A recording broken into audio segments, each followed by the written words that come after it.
J'aimerais qu'on revienne au MP, au mouvement progressiste, parce que vous n'êtes pas là en tant que représentant de la plateforme des 7 partis politiques, mais vous êtes là en tant que président. Non, je vous ai invité je vous ai invité en tant que président par intérim du MP. Donc on revient au MP. Vous n'allez pas m'enlever le plaisir de vous taquiner. Tout à fait. Alors, comment est-ce que vous comptez utiliser le départ de Jean-Jacques Ekindi? Je rappelle qu'il est l'un des fondateurs du mouvement progressiste et qu'il est parti pour le Rassemblement démocratique du peuple camerounais, parti qu'il avait quitté pour créer le mouvement progressiste, qu'il a encore quitté une nouvelle fois pour rejoindre le RDPC. Comment est-ce que vous comptez utiliser son départ? Est-ce que ce sera une force ou une faiblesse? Madame Leila, je voudrais vous rappeler que M. Jean-Jacques Ekindi est polytechnicien de Paris. Il est suffisamment intelligent pour assumer ses actes. Je vous le dis très clairement. Donc ne m'emmènez pas dans une voie où ce n'est pas la mienne. Première chose. Non, je parle du MP. La deuxième, Madame Leila, je vous réponds avec froideur. C'est pour ça que j'ai attendu 2 ans. Je n'ai pas adhéré auprès de Ekindi quand il était au RDPC. J'ai adhéré au MP quand il a créé le MP. C'est une preuve, s'il en a besoin, qu'il a formé des gens et qu'il était dans l'incapacité, je le dis bien, j'utilise le mot dans l'incapacité de partir avec le MP. Preuve qu'on peut tenir tête. Il y a un certain nombre de débats que je ne ferai pas avec tant que M. Ekindi est vivant ou tant que je suis vivant. Je ne sais pas lequel partira le premier. Mais j'ai partagé pendant 30 ans beaucoup de secrets avec le coordonnateur généralement progressiste. Ce n'est pas sur un plateau de télévision que je vais le révéler. Deuxième élément que je voudrais dire, c'est que le fait qu'il soit rentré à RDPC n'engage que lui. Nous sommes restés au MP. Et la troisième, c'est que on peut être une girouette à condition qu'on montre la direction. Mais est-ce que le MP était une excroissance du RDPC? Vous voyez que ce n'est pas une excroissance. Non, je veux dire le mouvement progressiste aujourd'hui, après le départ de Jean-Jacques Ekindi, comment est-ce qu'il se définit? Est-ce que c'est un mouvement d'opposition? Est-ce que c'est un mouvement progressiste en rapport avec les idées du RDPC? J'ai hâte de vous répondre. Allez-y. D'abord, le MP, c'est un manifeste, c'est une idéologie et c'est un programme. Nous l'avons dans des documents attestés. Ce n'est pas le lieu de le dire ici. Nous avons l'un des rares partis au Cameroun qui avons un manifeste, une idéologie et un programme. D'abord, c'est bâclé dans des documents. Donc ça veut dire que celui qui adhère au MP a le sens du vent ou comment avancer. Deuxième élément, ce n'est pas une excroissance du RDPC, sinon il serait parti avec le MP. Donc, je veux dire mouvement progressiste en rapport avec les idées du RDPC, parce que le progrès, si vous voulez que je vous aide. Il part du RDPC. Madame Leila, vous parlez à un politicien, D'accord. Lorsque vous entrez dans la scène politique, vous choisissez l'idéologie dans laquelle faire. Nous sommes un parti de progrès. Nous prenons ce qui est bien, ce qui est fait, comme tout à l'heure je vous ai expliqué sur le code électoral, et nous critiquons ce qui est incomplet. C'est ça être un progressiste. Ce n'est pas de dire non ou oui en permanence. C'est pas systématique. On peut appartenir au parti au pouvoir, s'en séparer et revenir. Il y a dans la scène politique des hommes politiques qui étaient au gouvernement quand nous étions à l'opposition, qui nous ont retrouvés à l'opposition. Mais pour peu qu'ils ont fait une rupture avec le parti au pouvoir, nous les acceptons en tant que tels. On ne juge pas un homme par son passé, mais pas les actes qui permettent d'avancer. Madame Leila, je ne veux pas vous faire tout un coup. Vous êtes parlé à un politicien extrêmement avéré. Bien sûr, je prends des notes. Voilà, prenez bien les uns les nôtres, mais n'amenez pas dans un chemin qui me semble tout à fait très intéressant. Je voudrais terminer pour dire que, Madame Leila, je voudrais dire très clairement qu'un homme politique, c'est l'ensemble de ses actes interprétés dans sa continuité pendant tout son exercice. L'ensemble de ses actes interprété dans la continuité. On doit pas avoir un passif, on doit avoir un passé. Lorsqu'on a un passif, on ne fait pas de la politique. Très bien. Alors, je le disais, vous êtes aujourd'hui celui qui a qualité pour parler au nom du mouvement progressiste.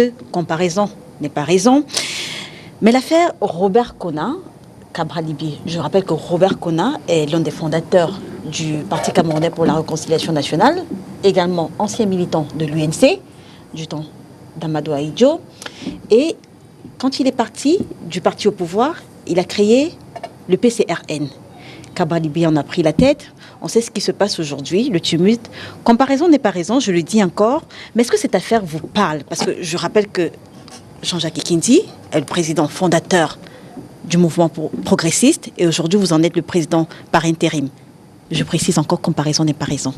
Vous voulez savoir comment ça se forme les partis politiques? Non, je veux dire, est-ce que ce qui se passe au PCRN, est-ce que ça vous parle? Pour la gouverne des téléspectateurs, il faut que les gens comprennent très bien. Oui. Pour déposer le statut d'un parti politique, il y a un certain nombre de personnes, conformément aux dispositions légales, qui le font. Pour le cas du mouvement progressiste, ils étaient 32. D'ailleurs, le 6, au moment où nous sommes en pleine réunion, on a perdu l'un des fondateurs du mouvement progressiste, Justo Toto, qu'on va enterrer certainement le 20. Oui. Donc, il y a un certain nombre de partisans avec qui, ou d'alliés avec qui vous créez le parti. Vous n'en êtes que le président. Donc, vous n'êtes pas le président fondateur. Il faut retirer ce vocabulaire. J'entends les gens utiliser, on écrit même des phrases, on écrit des correspondances à un président fondateur. Il n'y a pas de président fondateur. Il y a le président du parti. Et moi, je suis très, très embêté quand j'entends, on me dit que Konan est le président fondateur. Dans les statuts, il n'y a pas de président fondateur. Il y a le président du parti. Point bas. Donc, retirez ce mot président fondateur. Donc, ceux de l'administration qui écrivent à Konan au motif qu'il est président fondateur, c'est un vocabulaire qui n'existe pas dans les statuts. Donc, il faut que ça soit. Le deuxième élément, c'est que lorsque vous avez ce statut, vous assumez une responsabilité que les pères vous ont léguée. Ça ne vous donne aucun droit. Parce qu'une fois que vous avez créé le parti, il vous revient de faire une convention pour vous faire adouber. C'est comme ça que ça fonctionne un parti.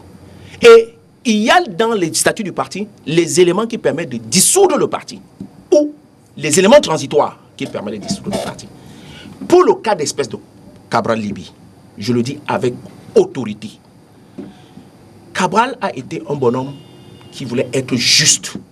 Or, en politique, parfois, il ne faut pas être juste.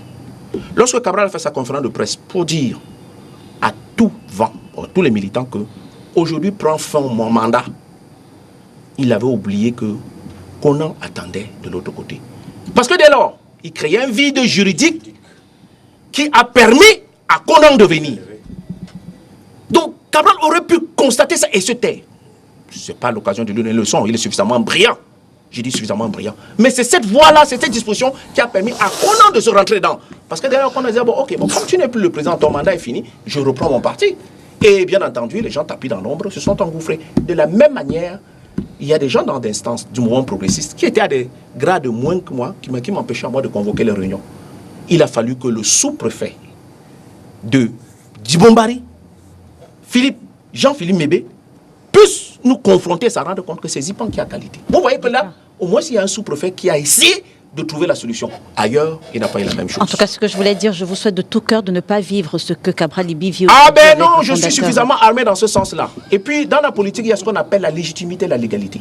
Au jour d'aujourd'hui, qui a légitimité pour parler au nom du PCRN, c'est Cabral Libye. Ce n'est pas la légalité. Il faut que les gens arrêtent de confondre. Ce n'est pas le seul élément.